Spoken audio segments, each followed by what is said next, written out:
Bonjour et bienvenue sur ISOBourse. Vendredi 19 juillet 2024, l'indice CAC 40 a terminé la semaine sur une baisse hebdomadaire de 2,46% à 7534 points, portant sa perte à 0,11% depuis le début de l'année 2024.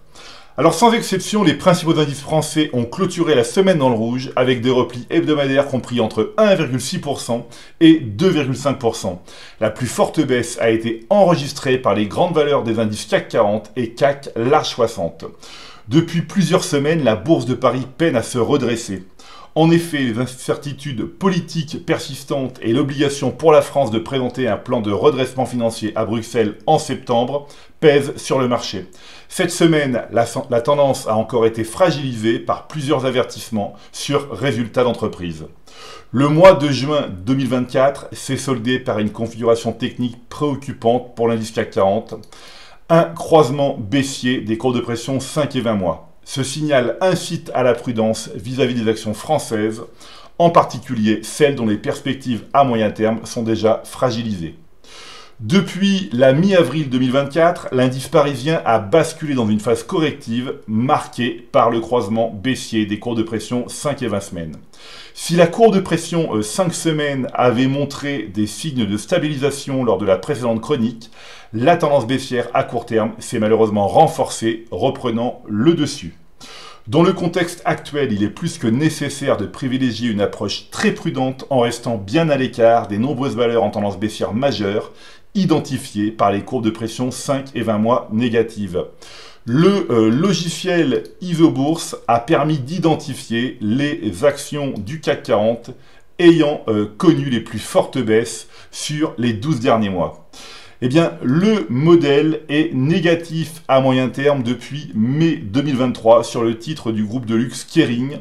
L'action a perdu plus d'un tiers de sa valeur depuis le signal. Depuis le croisement baissier des courbes de pression 5 et 20 mois validé en août 2023, l'action du groupe de spiritueux Pernod Ricard a perdu un tiers de sa valeur. Le modèle est négatif à moyen terme depuis septembre 2021 sur le titre du gestionnaire de centre d'appel Téléperformance. L'action affiche une baisse de 70% depuis le signal.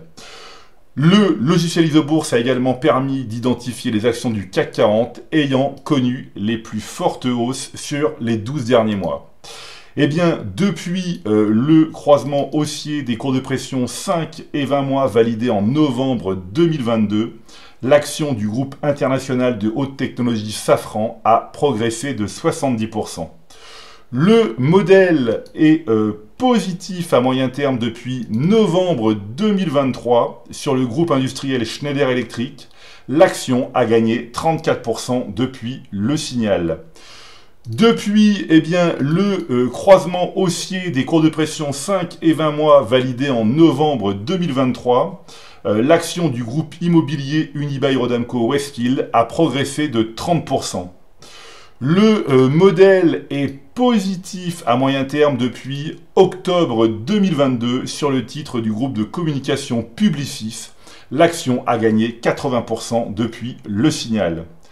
Voilà, eh bien, c'est maintenant à vous de faire le point de vos valeurs en portefeuille avec le logiciel ISOBourse.